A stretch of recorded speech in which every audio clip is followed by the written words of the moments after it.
สวัสดีค่ะทุกคนวันนี้นะคะตาก็จะมารีวิวนิยายวายเรื่องย้ายมาหิมพานต์ของนักเขียนวายดีมอนเรื่องนี้นะคะจะเป็นแนวพีเรียดไทยนะคะเป็นแฟนตาซีคือเป็นเรื่องแบบเบาๆนะคะไม่ค่อยดราม่าใครสนใจก็ลองติดตามฟังเรื่องคร่าวๆดังนี้นายเอกของเรานะคะชื่อว่าปวินคือมีอาชีพเป็นไรเดอร์นะคะก็ขับรถส่งอาหารส่งของอะไรแบบนี้อยู่มาวันหนึ่งนะคะปวินก็คือแบบไปฉีดวัคซีนโควิดนะคะแล้วก็คือแบบแพ้รุนแรงนะคะทำให้ปวินเสียชีวิตปวินนะคะตื่นขึ้นมาอีกครั้งเพราะว่าตัวเองกลายเป็นนาคหนุ่มไปแล้วนะคะและก็อยู่ในป่าหิมพานต์ตอนนี้นะคะปวินก็อยู่ในร่างของนาคหนุ่มที่ชื่อว่าปันธาขอเล่าเรื่องของปันธานิดหนึ่งนะคะปันธาคนก่อนนะคะก็คือกำลังจะตรอมใจตายนะคะเพราะว่าโดนปฏิเสธความรักจากพระเอกของเรานะคะโดยพระเอกของเราเนี่ยก็มีชื่อว่าอนันยศคือปันธาเนี่ยนะคะพยายามตามจีบอนันยศมากกว่า5 ปีแล้วแต่ก็เหมือนจะไม่สำเร็จและวันหนึ่งนะคะอนันยศก็ตัดสินใจบอกว่าคือเขาแบบไม่ได้ชอบปันธานะคะและนั่นก็คือแบบทำให้ปันธาคือเสียใจมากนะคะจนแบบตรอมใจตายและในตอนนั้นนั่นเองนะคะคือวิญญาณของปวินนะคะก็เลยแบบมาที่ร่างของปันธาแทนตัดกลับมาที่ปัจจุบันนะคะหลังจากที่ตื่นขึ้นมาแล้วพบว่าตัวเองอยู่ที่ป่าหิมพานต์คือปวินก็อยากจะรู้ว่าเฮ้ยป่าหิมพานต์เป็นยังไงนะคะวันหนึ่งปวินก็เลยตัดสินใจนะคะเข้าไปในป่าหิมพานต์ทีนี้วันนั้นนะคะเป็นวันที่นารีผลสุกงอมนะคะนารีผลก็คือเป็นมนุษย์ที่อารมณ์ว่าเกิดจากต้นไม้นะคะแล้วก็ออกมาเป็นผลไม้ในป่าหิมพานต์แห่งนี้นะคะก็คือมีกฎว่านารีผลที่สุกงอมนะคะต้องเลือกคู่ครอง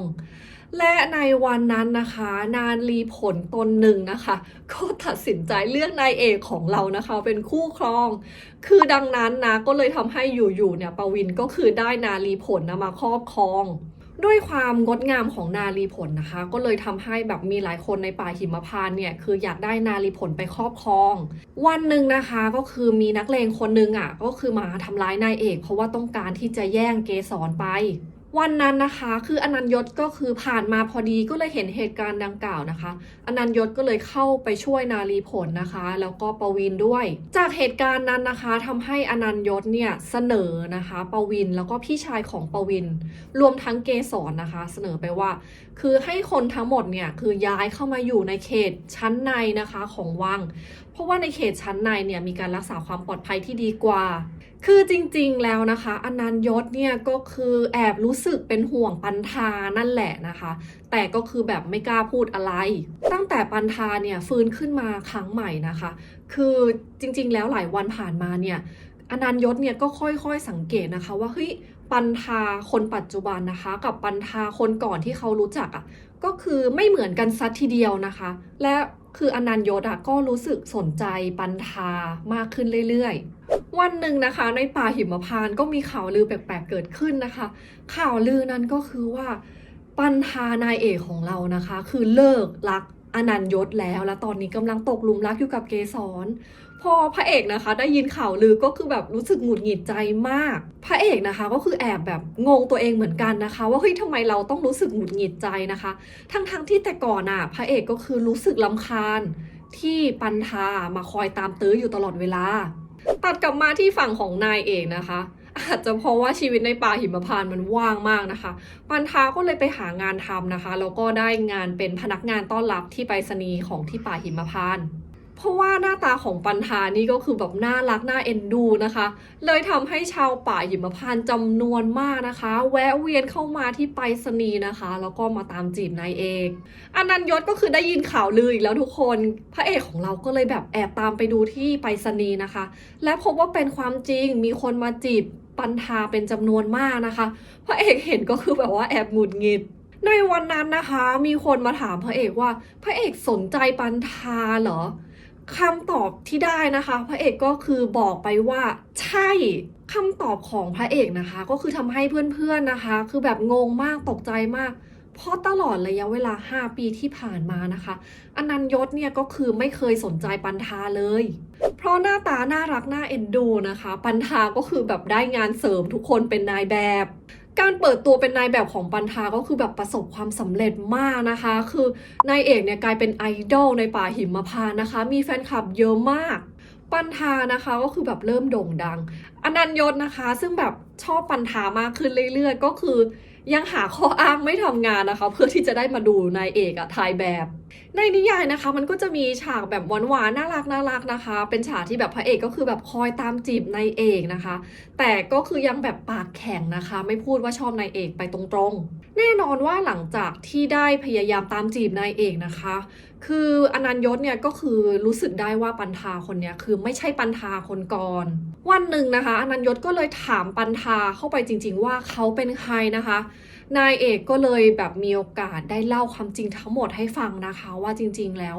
เขาชื่อว่าปวินนะคะแล้วก็คือ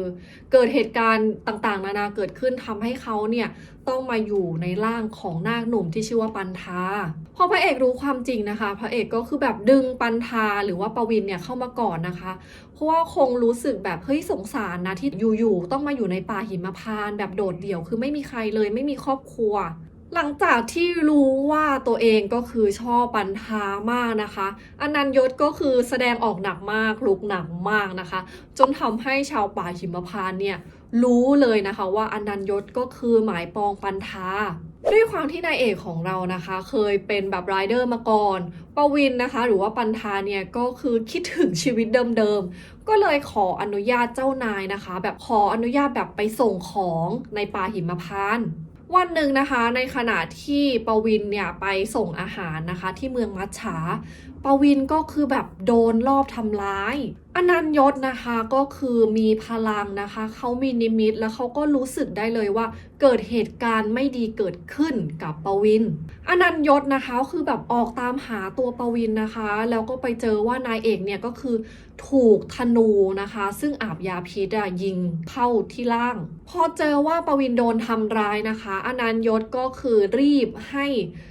ปวินเนี่ยดื่มน้ำทิพย์เพื่อที่จะได้รักษาร่างกายแต่ว่าปวินก็คือยังไม่ยอมฟื้นคืนขึ้นมา